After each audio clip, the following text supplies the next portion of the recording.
بنی اسرائیل میں ایک جوان تھا جس کا نام کفل ہے، بہت بڑا بدماش ہے، اور اس کی بدماشی کیا ہے؟ وہ غریبوں کی بیٹیوں کو لوٹتا تھا۔ ایک دفعہ اس نے 60 دینار میں کسی مجبور بیٹی کو خریدا، خلوت میں اس کے پاس گیا، دیکھا تو وہ رو رہی تھی۔ کفل سمجھتا تھا کہ میرے پہلو میں آنے والی ہر بیٹی بے غیرت ہوتی ہے، لیکن یہاں برستے آنسو دیکھے تو قدم رکے۔ سوال کرتے کہ کیوں رو رہی ہو؟ اس نے کہا کفل میں شوق سے نہیں آئی، مجھے بھوک تیرے تک کھینچ لائی ہے، مجھے غربت تیرے تک کھینچ لائی ہے۔ یہاں ایک جملہ عرض کروں گا، جب مالدار لوگ، جب سرمایہ دار لوگ، جب وڈیرے لوگ غریبوں کا حق نہیں نہ دیتے تو پھر غریبوں کی بیٹیاں نیلام ہو جاتی ہیں۔ یہ ڈائمنڈ منڈیاں، یہ بازار حسن، یہ کوٹھے، یہ کنگریاں اس وقت بنتی ہیں جب ہم ان کا حق نہیں دیتے۔ آج فخر ہے کہ بہت بڑے جگیردار ہیں، بہت بڑے زمیندار ہیں، تجوریاں خزانوں سے بھری ہوئی ہیں اور ان کے ہم نے منہ بھی کھولے ہیں، پیسہ پانی کی طرح بہاتے ہیں، معاشرے میں ہم دریا دل مشہور ہیں، لیکن دولت کہاں لٹاتے ہیں؟ جہاں نفس کو حظ ملتا ہے۔ میں ایک دیہاتی ہوں، ہمارے دیہاتوں میں میلے ٹھیلے کا ماحول ہوتا ہے، کتوں کی لڑائی آئی تو 50,000 وہاں دے دیا، کرکٹ میچ آیا تو 1 لاکھ کا انعام وہاں دے دیا۔ جہاں نفس کو حظ ملا ہم نے دولت کا منہ وہاں کھولا، اور جہاں دولت لٹانے سے رب راضی ہوتا ہے، اس کی رحمتیں برستی ہیں، وہاں غفلت کی پٹی۔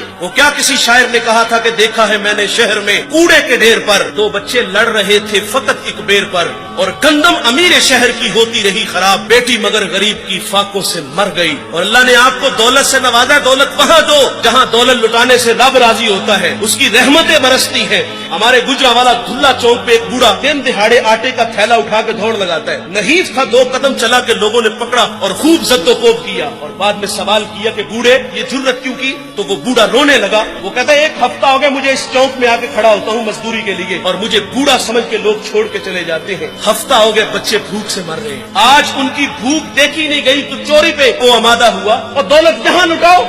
یہ نوائے وقت میں خبر چھپی تھی، کمالیہ کی بیٹی وہ شادی کے قابل تھی، ایک رشتہ ملا، ادھر سے بارات آ رہی ہے، ادھر بیٹی والے تیاریوں میں، ہمسائیگی میں سے کسی نے شرارت کی کہ جس کے گھر میں آ رہے ہو وہ اپنی بیٹی کو چند جوڑوں کے سوا اور کچھ بھی نہیں دے سکتا۔ بارات وہیں سے واپس چلی گئی۔ بتاؤ اس بیٹی کے دل پہ جو کچوکے اور زخم لگے تھے اس کا مداوع کس نے کرنا تھا؟ اور اللہ نے آپ کو دولت سے نوازا ہے، غریبوں کی بیواؤں کی بیٹیاں گھروں میں بوڑھی ہو رہی ہیں، تم کتوں کی لڑائی پہ پیسے لٹا رہے ہو، تم ہجڑوں پہ دولت لٹا رہے ہو۔ اگر دولت لٹانے کا شوق ہے تو معاشرے میں پھیلے ہوئے دکھ دیکھو، یتاما مساکین پہ دولت لٹاؤ تاکہ تم خدا کی رحمتوں کے مستحق ٹھہرو، لیکن دولت وہاں دی جہاں نفس کو حظ ملا۔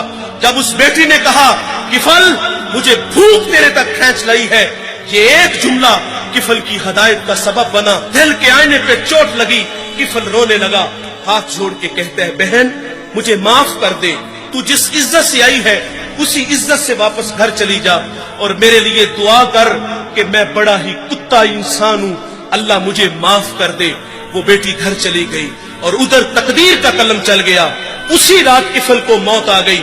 صبح ہوئی تو زمانے میں کفل کی دیوار پہ یہ لکھا ہوا پڑا تھا کہ اللہ نے کفل کو معاف کر دیا ہے۔ وہ معاف کر کے راضی ہوتا ہے۔ بھائی کوئی بندہ مرنے سے پہلے آ جائے، ہاتھ جوڑ کے کہہ دیں گے یا اللہ آج کے بعد گناہ نہیں کروں گا، یہ اس کا وعدہ ہے کہ جو میری چوکھٹ پہ 2 آنسو لے آتا ہے میں اس کے گناہ کو لوہے محفوظ سے مٹا دیتا ہوں۔